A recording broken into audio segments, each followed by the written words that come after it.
কাট পিসটা বেসিক্যালি এটাকে আমরা জুট কাপড়ের ব্যবসা বলি। এবং আপনারা সবাই এখন জানতে পারবেন, যেহেতু এখন একটা বিশাল বড় একটি কোন্দল চলছে, মিরপুরে জুট ব্যবসার কোন্দল চলছে। লাস্ট এক বছরে 43টি মার্ডার হয়েছে জুট ব্যবসা নিয়ে, এবং এটা আমাদের মিরপুর কেন্দ্রিক। I am proud to say I am the boy of Mirpur. এই গল্প আমার চোখের সামনে ঘটা, এই ওয়ার্ড কাউন্সিলরগুলো আমার চোখের সামনের, এই প্রত্যেকটি ঘটনা আমার চোখের সামনে দেখে আমার নিজের উপলব্ধি করা। এবং আমার সবচেয়ে মজার বিষয় যেটা ছিল, যে সময় ডিরেক্টর এই গল্পটি চুজ করেছে, পিক করেছে, তখন আমি তাকে হেল্প করার সুযোগ পেয়েছি, যেন আমি তাকে জুটপট্টির একদম র প্লেসগুলোতে নিয়ে যেতে পারি, আমি তাকে সাভারের জুট এলাকার একদম র প্লেসগুলোতে নিয়ে যেতে পারি। আমার এই সৌভাগ্য হয়েছে। তো তুষার ভাই, এখানে নতুনত্ব এটাও হতে পারে যে এরকম প্লেসেস গুলো তাকে কেউ কখনো শুট করেনি, কারণ এখানে ক্যামেরাই কখনো ওপেন হয়নি। মানে এটা অলমোস্ট একটা ইম্পসিবল বিষয় যে আপনি একটা জুট ব্যবসায়ীর দোকান 3 দিনের জন্য ব্লক করে দিবেন। তো এটা মিরপুরের ভালোবাসা ছিল। এই সিনেমাটা না করলে আমি কোনোদিনও বুঝতেই পারতাম না যে আমি মিরপুরের কাছে কতটা আপন, এবং আমার ভালোবাসা অ্যাকচুয়ালি বিট্রে করেনি। কাট পিসের নতুনত্বটা যদি নিয়ে আসি, আমরা এখনো কোনো কিছু প্রকাশ করার এখনো সুযোগ পাইনি, এখনো অনেক কিছু প্রকাশ করা বাকি আছে।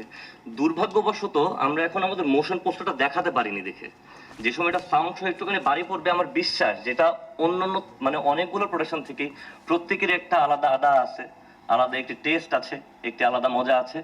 আমরাও একটুখানি মজা করে আমাদের রেসিপি রান্না করেছি। এটা আমরা মিউজিক একটুখানি বাড়ি মেরে দেখাতে পারবো বোধহয়, যে সময় আমাদের এফডিসি আমাদেরকে সাহায্য সহযোগিতা করবে, যখন সাউন্ডটা ঢাম করে উঠবে।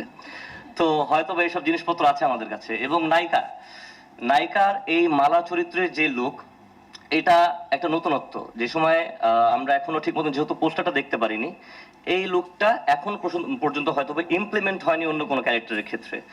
একটা ভিলেন কোনো সময় এতটা গুড লুকিং হতে পারে যে অলমোস্ট হিরোর মতো দেখতে, হি ইজ হিরো। তো এরকম হিরো মানে ভিলেন কখনো আগে দেখিনি। একটি গল্পের মূল হিরো হচ্ছে একজন ডিরেক্টর, এবং আমি চাই যে এই ডিরেক্টরের সাথে আমি আরো কনসিস্টেন্টলি কিছু কাজ করি, কারণ আমার শরীরে আঞ্জা পাঞ্জা দু একটা লড়ে গিয়েছে।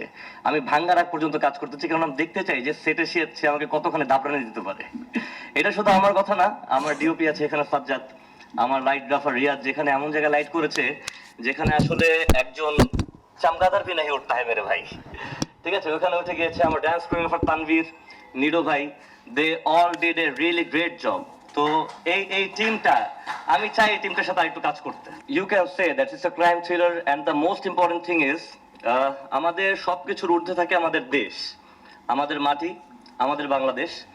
আমরা চেষ্টা করেছি এখানে আইটেম সং রাখা সত্ত্বেও, রোমান্টিক সং রাখা সত্ত্বেও, সিনেম্যাটিক ড্রামা রাখা সত্ত্বেও আমাদের দেশকে কিভাবে এখানে একটি বড় পর্যায়ে নেওয়া যায়, সেটা আমরা ছোট মানুষরা একটু ছোট চেষ্টা করেছি। হয়তো বা সেটা সবচেয়ে বড় অ্যাট্রাকশন হতে পারে। জাকির ভাই, ইট ওয়াজ ফুল অফ চ্যালেঞ্জ, কারণ ডিরেক্টরের একটা বিশাল বড় গুণ আছে।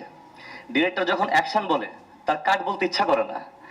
এবং আমি একটা সিন এরকম আছে যে আমি মোটামুটি 25 ফুট উপরে একটা ট্রাকের ভিতরে আছি, এবং যেহেতু আমি কোনো ডামি ইউজ করিনি, আমার কাঁধে হচ্ছে একজন বাচ্চা, এবং ডিরেক্টর বলছে তুই লাফ দে, এবং আমি ফলস লক মানে লুক দিতে চেয়ে দিতে পারছি না, কারণ ফলস লুক পড়ে যাচ্ছে। আমি ওইখান থেকে লাফ দিয়েছি ভাই। তো টোটালটা চ্যালেঞ্জিং বিষয় হচ্ছে মাসুদ ভাই আমাকে কম মারেনি, চামের উপরে 4-5 জন, এবং ডিরেক্টর এখান থেকে বলতো এই তোরা মার। তো মার মানে আমাকে বলতো, ওরা মনে করতো ওদেরকে মারতে বলতেছে, তো হিরো হিসেবে আমি অনেক মার খেয়েছি। অ্যাজ এ ডিরেক্টর তো তার সাথে এক্সপিরিয়েন্স খুবই চমৎকার এবং খুবই ভয়াবহ। মানে it is not really easy job to work with Ifat Jahan momo. And as a actress যখন তার সাথে মানে তিনি রোলটা প্লে করে, এটা ডিওপি যে কোনো সময় সুইসাইডও করতে পারে। কারণ ব্যাপার হচ্ছে তিনি যে সময় অ্যাক্টিংটা করে, তখন ওই সময় তিনি ডিরেকশনটা তো মাথায় রেখে করে। এবং কেমিস্ট্রি বিষয়ে কথা বলতে আসলে ইউ হ্যাভ মানে scene it in the screen. If it is beautiful, then the chemistry is beautiful in personal life. Thank you.